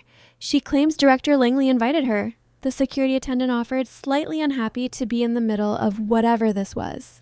"I was explaining that there's been a misunderstanding," Noelle said smoothly, moving to fill the space beside our father. "Aria isn't on the participant list. I think she may have received incorrect information about the session." My father's gaze moved to me. He clasped his hands behind his back. the specific posture he used when he was about to redirect someone with the minimum words necessary. "Arya," he said. His voice was even, patient. The voice of a man who is not yet angry because he doesn't yet believe the obstacle in front of him is serious. "Go home. This doesn't concern you. I have information relevant to the board meeting," I said. "You're in administration. I'm aware. Whatever you think you know, Rever." The boardroom door had opened. Margaret Langley stood in the doorway. She was in her early 70s, silver-haired, wearing a jacket the color of charcoal with a single strand of pearls. The kind of woman who has spent 50 years refusing to dress to disappear and has the authority to show for it. She looked at my father the way you look at something you've been expecting and are now simply noting the arrival of. "I invited her," Margaret said. "She is here to address the board. Let her in." My father's jaw tightened. "Margaret, this is highly irregular. So is convening an emergency session over a governance matter that should have been addressed 3 years ago," she replied, with the precise evenness of someone who has been saying the true thing in rooms where people preferred the comfortable thing for decades. "But here we are." She looked at the security attendant. "Please open the door." A silence stretched in the corridor, long enough to be meaningful, not long enough to become something else. My father stepped aside. "Fine," he said quietly. The word was not agreement. It was the temporary retreat of someone who intends to resolve the matter through different means once they're inside the room. I walked through the boardroom doors. The boardroom was smaller than I had imagined. I had spent 2 years preparing materials for meetings held in this room, printing agendas, confirming attendance, occasionally arranging the delivery of refreshments to the corridor outside. In my mind, from the outside, it had taken on the proportions of something significant. In reality, it was a room, a well-appointed room. Oval walnut table, 12 leather chairs, a fireplace along the far wall that looked original to the building, floor-to-ceiling windows on 2 sides, but a room nonetheless. 12 chairs, 11 already occupied or being moved toward. Portraits of past leadership lined the walls in dark frames, an unbroken gallery of the company's history rendered in oil and canvas. Above the fireplace, centered and slightly larger than the others, hung my grandmother's portrait. Not the formal photograph from the lobby, a painting, commissioned years ago, by someone who had clearly known her well enough to capture the quality that photographs sometimes missed. She was looking slightly to the left of the frame, her expression carrying something that was not quite a smile, but was warmer than composure. Her hands were on a desk, one resting flat on what appeared to be a set of architectural drawings. Her painted eyes looked out at the room with the expression of a woman who is watching something unfold exactly as she anticipated. I found my assigned seat at the far end of the table, deliberately distant from the center, I noticed, though I could not determine whether that had been Margaret's arrangement or someone else's. I sat down, placed my bag on the floor beside me, and folded my hands on the table. Daniel Reeves was in the corner seat to my left, his briefcase on the floor, his expression carrying the careful neutrality of a man who has been in rooms like this many times and has learned not to show preference before the proceedings begin. He gave me a small nod. Board members settled into their chairs. Conversations, hushed, careful, moved around the table. Several people looked at me with undisguised curiosity. 2 avoided eye contact entirely. Margaret sat 3 seats from the center, her posture perfectly upright, her hands loose on the table. My father took the chair nearest the head of the table. Noel sat beside him. Robert Langford, the board's chairman, called the meeting to order with the measured formality of someone who understands that the way a difficult meeting begins determines whether it can be navigated or merely survived. "This emergency session was requested by Directors Langley, Morrison, and Webb," he said, "pursuant to company bylaws governing shareholder rights and governance review. The agenda contains a single item, the presentation and review of a document submitted by Director Langley's office on Friday morning." He paused. "Margaret, you have the floor." Margaret stood briefly. "The matter concerns documentation affecting company ownership and governance. Given the source of that documentation, I yield my time to the person best positioned to present it." She looked down the length of the table. "Miss Porter." Every gaze in the room shifted to me. I was aware of all of them. The weight of 12 pairs of eyes, the particular quality of attention that a room produces when something unexpected is happening and everyone is simultaneously trying to understand it. I was aware of my father to my left, further up the table, watching me with an expression of controlled patience that did not reach his eyes. I was aware of Noelle beside him, her composure perfectly maintained on the surface, her hands slightly too still on the table. I was aware of my grandmother's portrait above the fireplace, watching everything. I stood. "Thank you," I said. My voice held. I had not been certain it would, and the fact that it did produced a small, private steadiness. Not confidence, but its functional equivalent. What I'm about to present may come as a surprise to some people in this room. I ask only that the board review the materials completely before reaching any conclusions. Before we proceed, my father said, raising one hand with the ease of a man who has interrupted meetings for his entire career and has never once felt the need to apologize for it, context seems necessary. Robert? Robert hesitated, then nodded. Go ahead, Trevor. My father leaned forward slightly, addressing the table rather than me. The technique of someone who wants to diminish a source by speaking about it rather than to it. Arya is my younger daughter, he said warmly. The warmth was performed, but it was well performed. The specific warmth of a man framing a narrative while appearing to simply share information. She joined the company 2 years ago in an administrative support capacity. She has no legal background, no financial training, and no prior experience with governance matters. He paused for the length of a breath. I say this not to be unkind, but because the board deserves to understand the context of whatever she's been told and by whom. Noelle added gently, she also has dyslexia. Complex legal documents can be genuinely difficult for her to process accurately. We want to make sure she hasn't been given information she may have misunderstood. The words were precisely calibrated. Not aggressive, not contemptuous, gentle, concerned, the language of a family worried about a member who may be in over her head. They landed exactly as intended, moving around the table in the form of slightly shifted postures, slightly recalibrated expressions, the subtle repositioning of people who are being given a frame and are considering whether to accept it. I recognized the frame. I had been placed inside it my entire life. For a fraction of a second, something old and powerful moved through me. The reflex of a person who has been told so many times that the room was not for her that standing in it felt like an error. I looked up at my grandmother's portrait. Her painted gaze was steady, watching the room with the expression of a woman who had built everything in it and was not remotely impressed by the performance currently being given. I opened my folder. I won't be discussing my reading ability today, I said. My voice was even. I'll be discussing this. I lifted the document and placed it on the table in front of me, then slid a copy toward Robert Langford. The room went completely quiet. Robert picked up the document, adjusted his glasses, read the first page in silence, his expression giving nothing away. The trained neutrality of a man who has chaired difficult meetings before and understands that his face is part of the room's information. This purports to be a will, he said. It is a will, I said. The final will and testament of Eleanor Porter, executed this past September, witnessed and notarized in accordance with state law. It supersedes all prior versions. That's not possible, my father said. The warmth was gone from his voice now, replaced by something sharper, cleaner, the voice of a man who has moved from managing a situation to addressing a threat. My mother's estate was settled. The family received copies of her will. There was nothing. You received copies of an earlier will, I said. This version was executed afterward. My mother was elderly. She could have been influenced. Daniel. I looked toward the corner. Daniel Reeves rose from his chair with the unhurried deliberateness of a man who has been waiting patiently for his moment and does not intend to rush it now that it has arrived.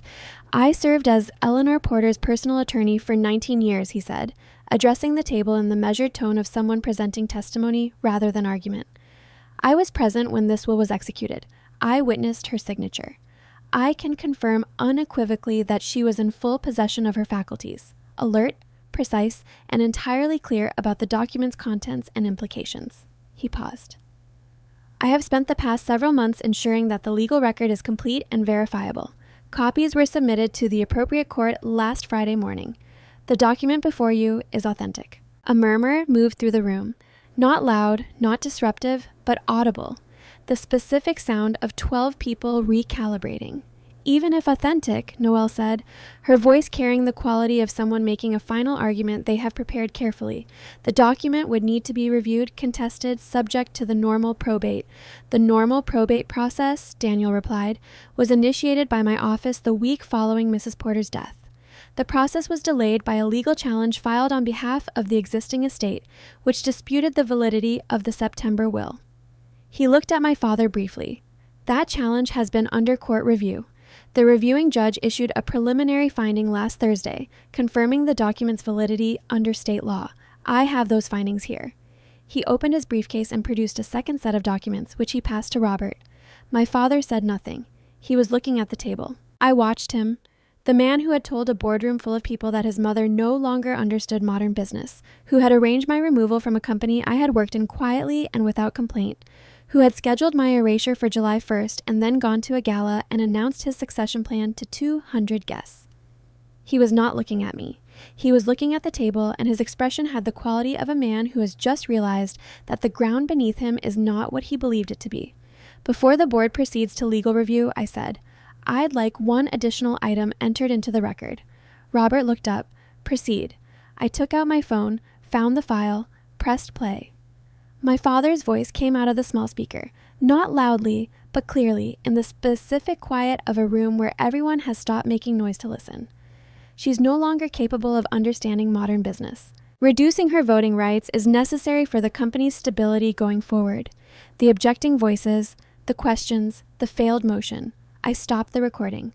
The silence that followed was a different quality of silence than the one before it. Heavier, more specific. That was a private discussion, my father said, his voice tight, taken entirely out of context. It demonstrates, I said, that my grandmother was aware, before she finalized her will, that attempts had been made to remove her authority. The will was executed in the months following that meeting. The timing is documented. Margaret spoke for the first time since yielding the floor.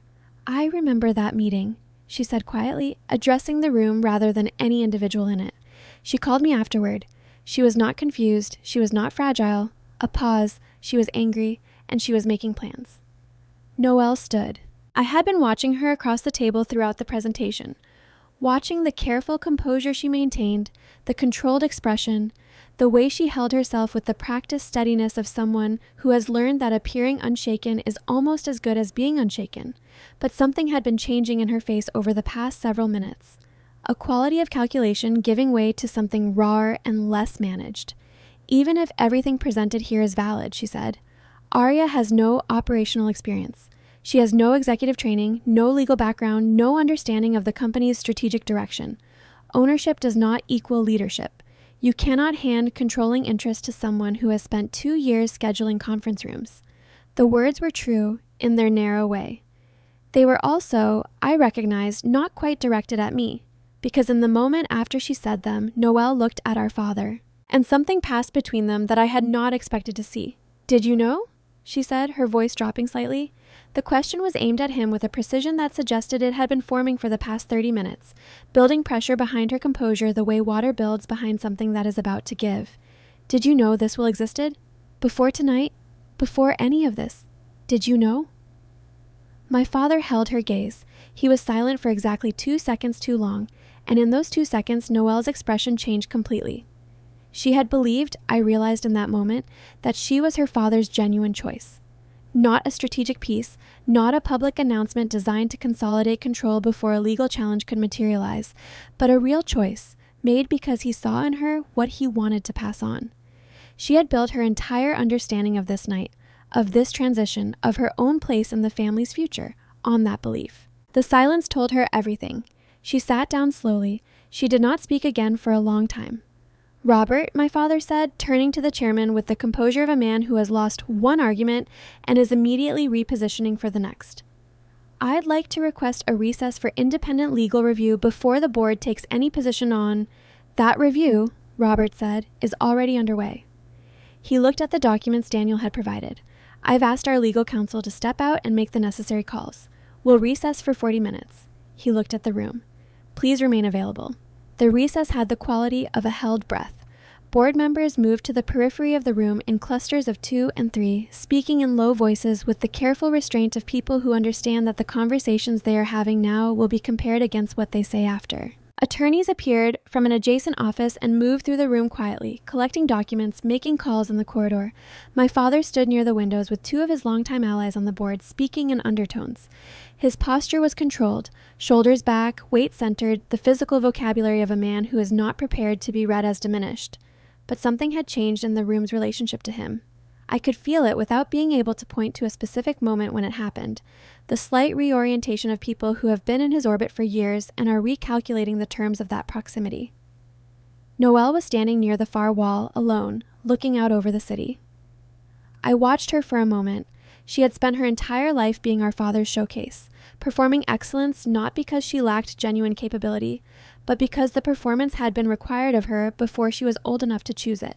She had been handed every advantage and also handed a role, and she had inhabited the role so completely that she had perhaps not noticed until tonight that inhabiting it fully had required her to look away from certain things, including me. I thought about calling to her across the room, thought about going to stand beside her. Instead, I sat at the oval table and waited. Ruth Alvarez appeared at the boardroom door at the 30-minute mark, not entering, just present, standing in the doorway for a moment the way she did when she was checking on something without wanting to be seen to be checking. Our eyes met across the room.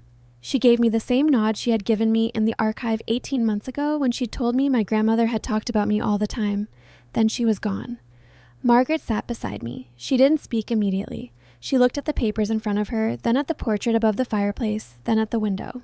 Then she said quietly, "She prepared you for years. The diagrams, the contracts she walked you through, the way she taught you to read structure, none of that was accidental. She knew you would need it." "I didn't know that then," I said. "She didn't want you to. She wanted it to be yours, not hers."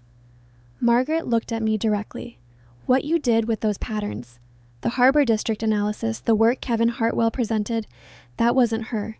That was you. She gave you the eyes. You did the seeing." I looked down at the table. "I'm frightened," I said. I hadn't planned to say it. It was simply accurate, and she had earned accuracy. "Good," Margaret said. "The ones who aren't frightened either don't understand what they're holding or don't care what happens to it. Fear means you understand the weight." She paused. "Your grandmother was frightened too. She just didn't stop." At the 40-minute mark, the legal counsel returned. They moved to Robert's side and spoke quietly. Robert listened.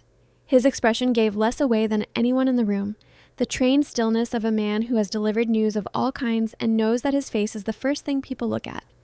He straightened slowly. "Please take your seats." The room reassembled. Chairs were drawn back, conversations folded away. My father returned to his seat, Noelle to hers. The attorneys took positions along the wall. Robert looked at his notes for a moment, then he looked up. "Our legal counsel has completed an accelerated review in coordination with the court filings submitted Friday by Mr. Reeves's office," he said. "The conclusion is as follows." A pause. "The will presented this morning is valid under state law. Its execution meets all statutory requirements. The court's preliminary finding, issued Thursday, confirms its precedence over all prior versions." He set down his notes. "As of this moment, Aria Porter holds 51% of the shares in Porter Holdings, together with the voting rights associated therewith. She is the company's majority shareholder." The balance of power shifted without a sound. The words settled over the room like weather. Majority shareholder. No one moved for a full 3 seconds. The specific stillness of 12 people absorbing information that changes the meaning of the room they are sitting in. Then a low sound moved through the table. Not quite conversation, not quite reaction, the collective noise of recalibration. My father's hands were flat on the table. "This will be contested," he said. His voice was controlled, not loud, not broken, but stripped of the warmth it usually carried in these settings, reduced to something harder and more precise. Immediately. "We have grounds. You are free to pursue review," Daniel said from his corner. "However, the preliminary court finding and the document's legal standing create a high threshold for a successful challenge. I would advise consulting your own counsel before making decisions about that path, even if the document stands," Noelle said. Her voice had changed. The earlier composure had been replaced by something more direct, less managed. "Even if everything is exactly as presented, Aria has no qualifications to lead this company. Ownership does not give you the experience to run a real estate development firm of this scale. You can't simply inherit 51% and expect—" "I know," I said. She stopped. "I know I don't have executive experience," I said, addressing the table. "I've spent 2 years in an administrative role. I understand precisely what that means and what it doesn't mean." "Then what are you asking for?" She leaned forward slightly. "If you're not qualified to lead the company, what is the point of all this?" I looked at her for a moment. She was asking a genuine question. Underneath the argument, underneath the computer that had cracked and reformed and cracked again throughout the morning, there was a real question. What do you want, if not what they took from you? I had thought about this for much of the past 48 hours.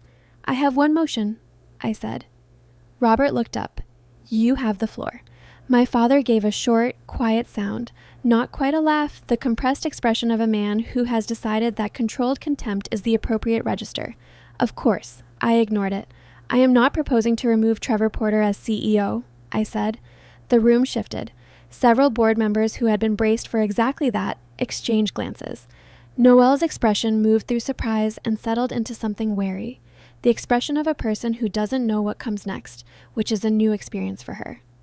My father looked at me, truly looked, not the management glance, not the peripheral acknowledgement, but direct eye contact held, the way you look at someone you are trying to understand.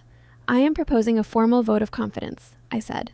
"The board will determine whether current leadership retains its trust.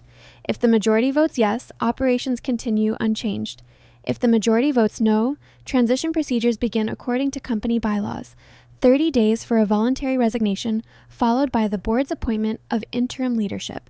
Robert leaned forward slightly. "A vote of confidence rather than a direct motion for removal." "Yes. Why?" one of the other board members asked, a man named Webb who had been largely quiet through the proceedings and whose question carried genuine curiosity rather than challenge. "Because it's the right structure," I said. "A vote of confidence requires the board to make its own determination based on its own judgment. It doesn't require this to be about me." I looked at the table.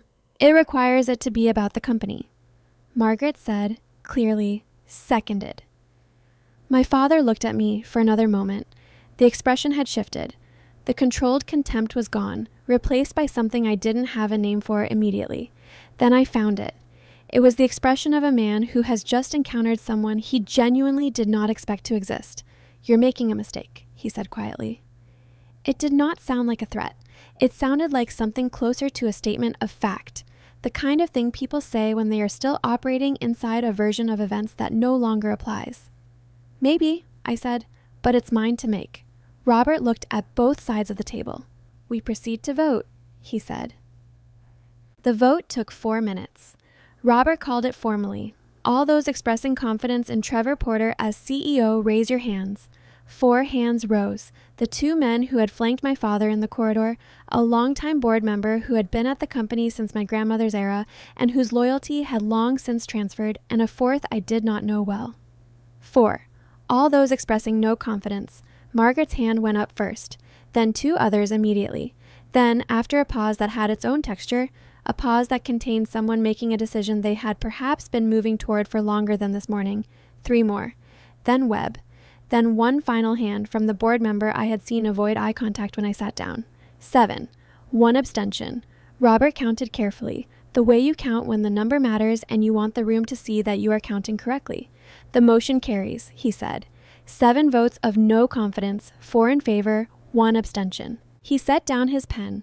"Per company bylaws, Mr. Porter has 30 days to tender his resignation, at which point the board will appoint interim leadership and establish a transition timeline." The boardroom was very quiet. My father did not argue. He did not raise his voice or demand a recount or threaten legal consequences, though I suspected all 3 would come later, through attorneys, in the language of formal proceedings rather than the direct language of a room. He looked at me. It was the longest he had ever looked at me in my life. Not the management glance, not the peripheral acknowledgement I had grown up receiving. A long, direct look, the kind that happens when someone has finally encountered a version of a situation they had not prepared for and are seeing it clearly for the first time. I looked back. I did not feel triumph. I want to say that plainly, because triumph would have required me to have wanted something from this that I did not actually want. What I felt, holding his gaze in that quiet boardroom, was something more like the end of a very long wait, the specific sensation of a question that had been open for 28 years finally receiving an answer. He had not misunderstood me. He had simply chosen, repeatedly, over decades, not to see me. That was the truth. And the truth, it turned out, was neither more nor less painful than I had imagined it would be. He gathered his papers without rushing, rose from his chair. Noelle stood too. She looked at me across the table for a moment, and what was in her expression then was not what had been there at the beginning of the morning. The composure was still there, but it was carrying something different now, something that would need time and privacy to be fully understood. She did not speak. They left together. The door closed behind them. Not slammed, not loud, just closed. The finality of a soft close is its own kind of weight. The room breathed. Board members released the collective tension of the past 2 hours in small individual ways.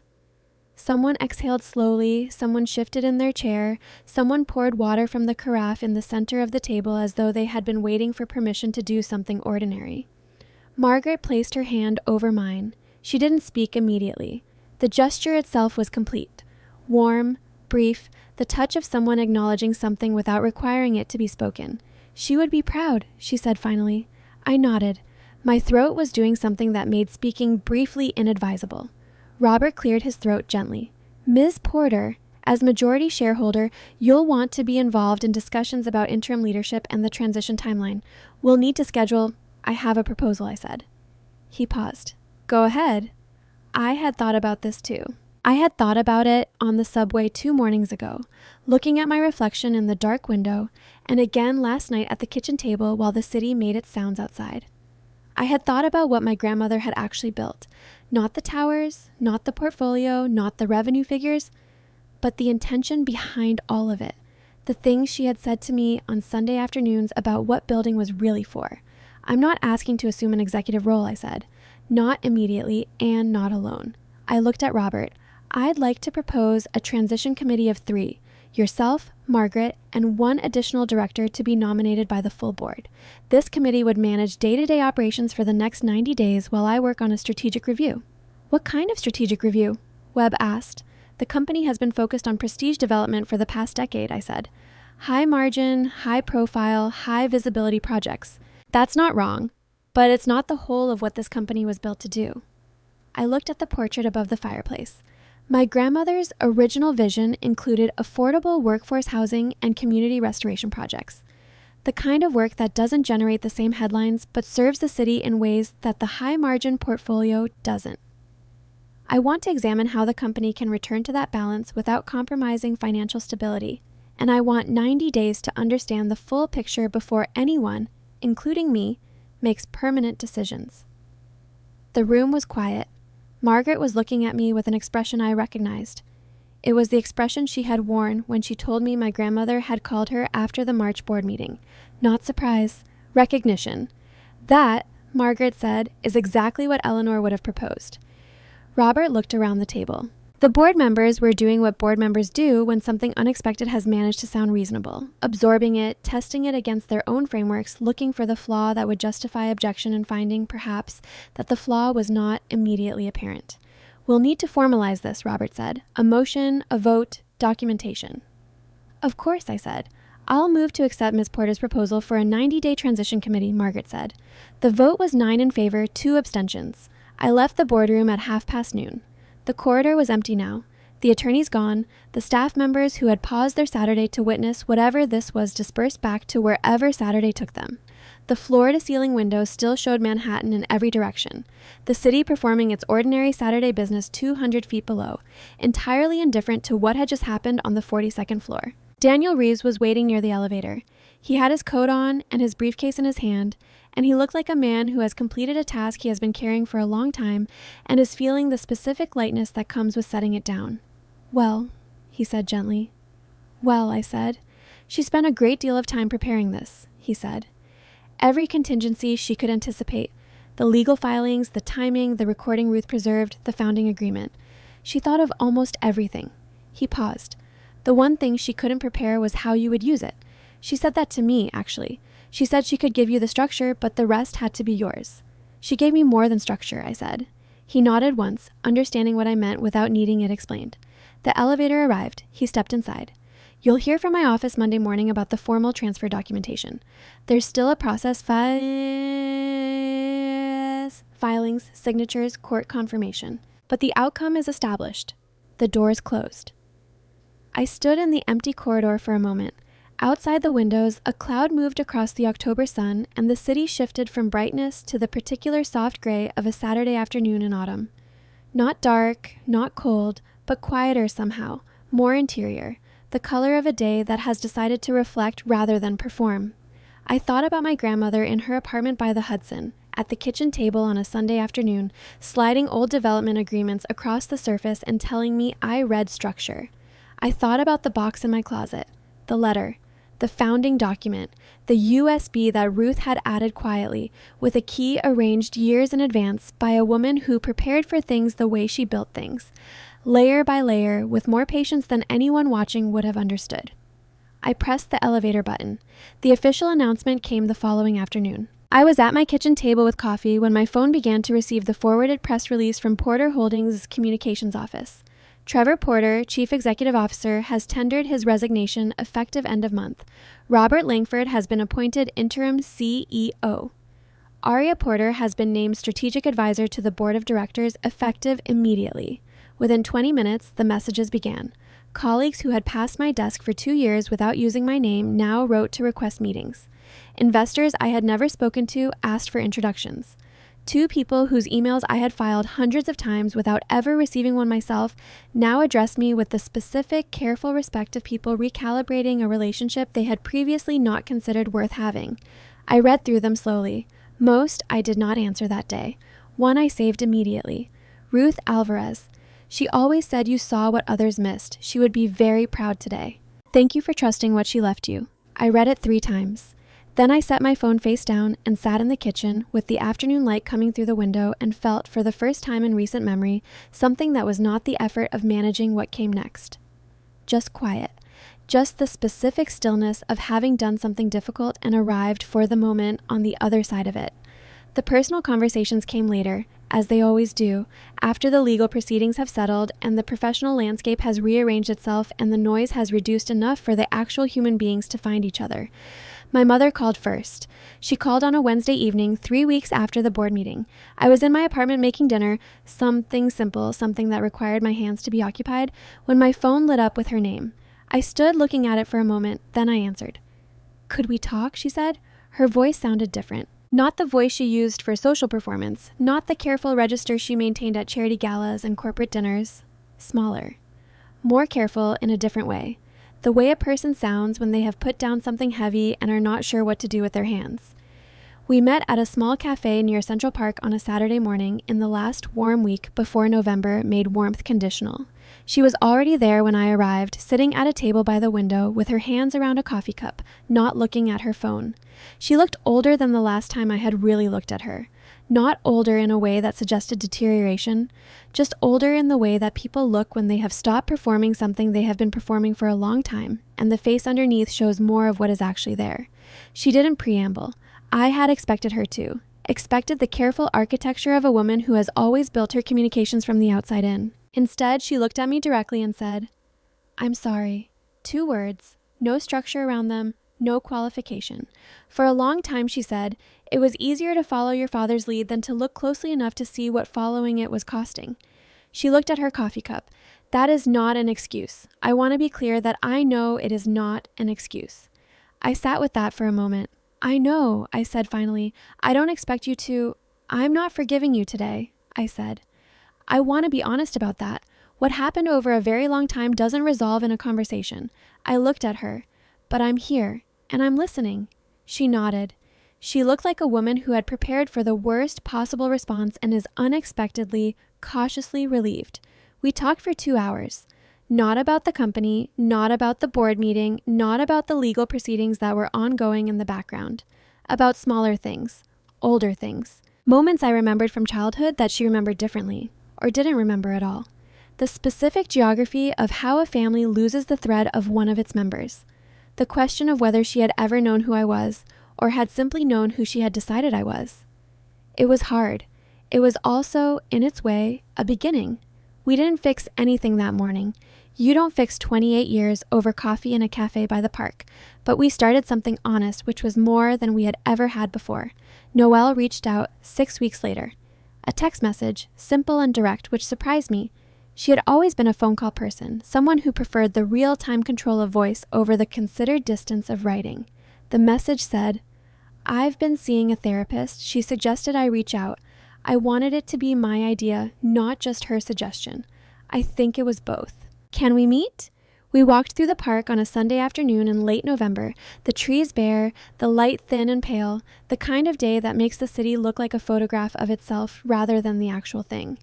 She was quieter than I had ever known her to be.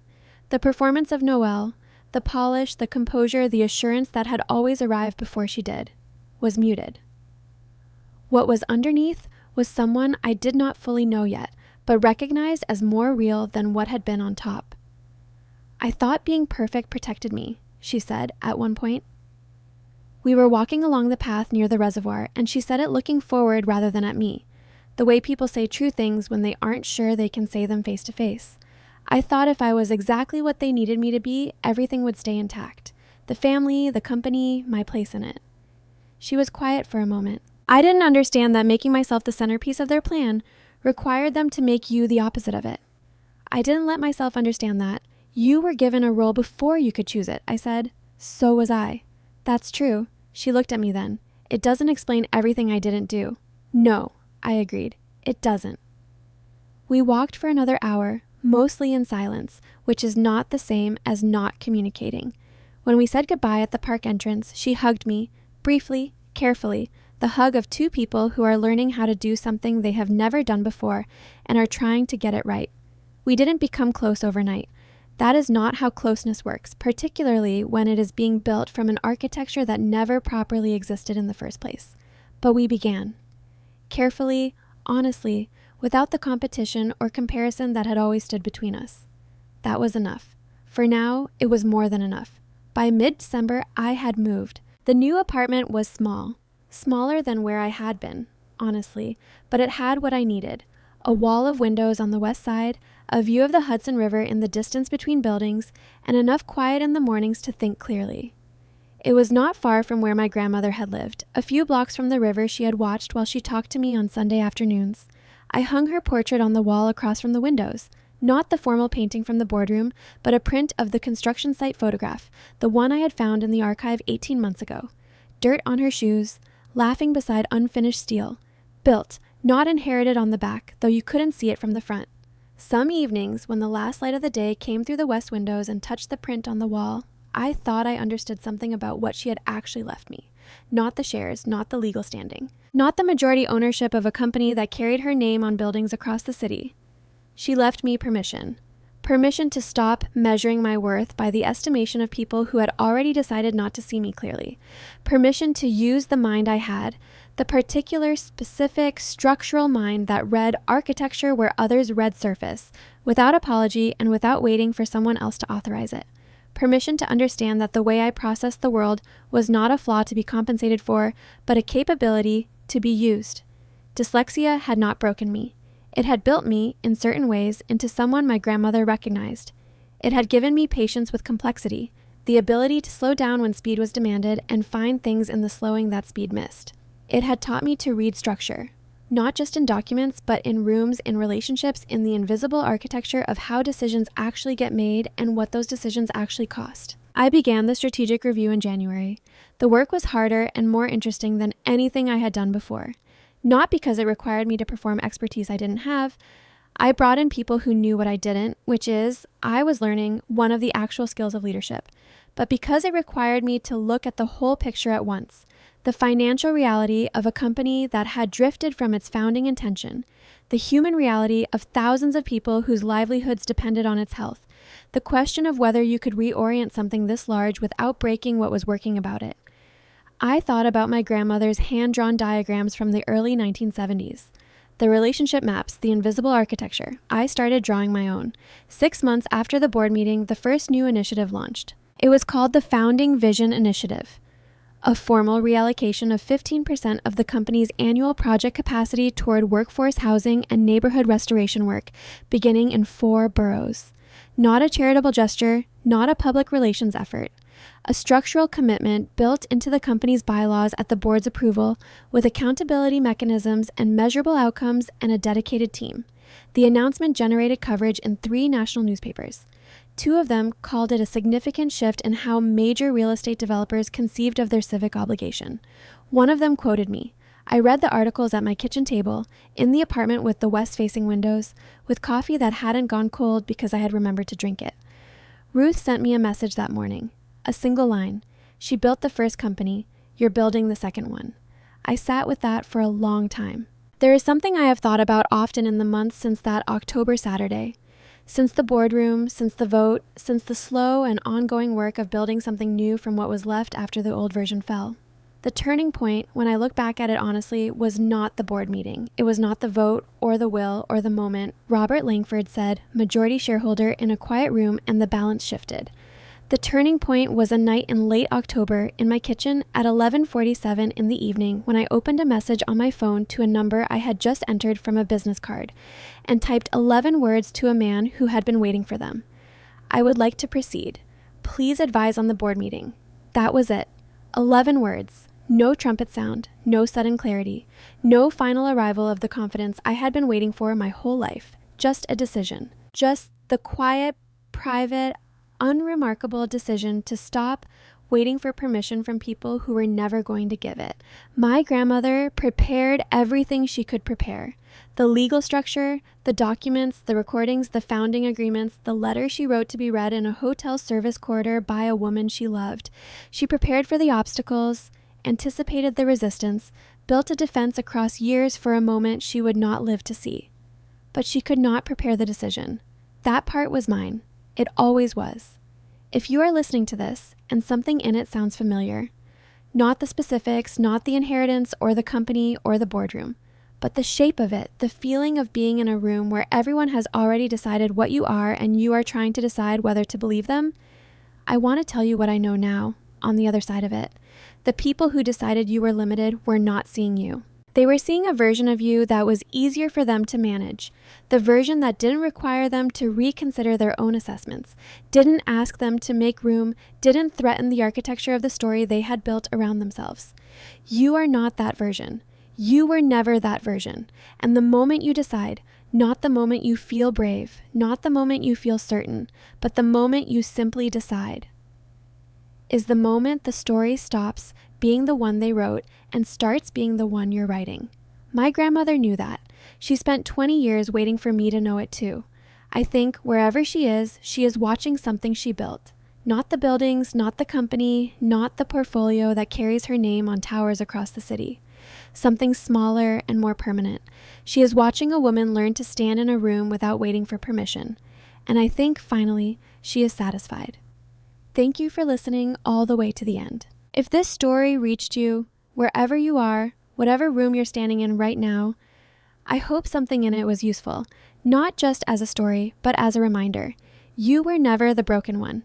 If this meant something to you, please subscribe to this channel. It means more than I can say, and it's how stories like this one keep finding the people who need them. I'll see you in the next one.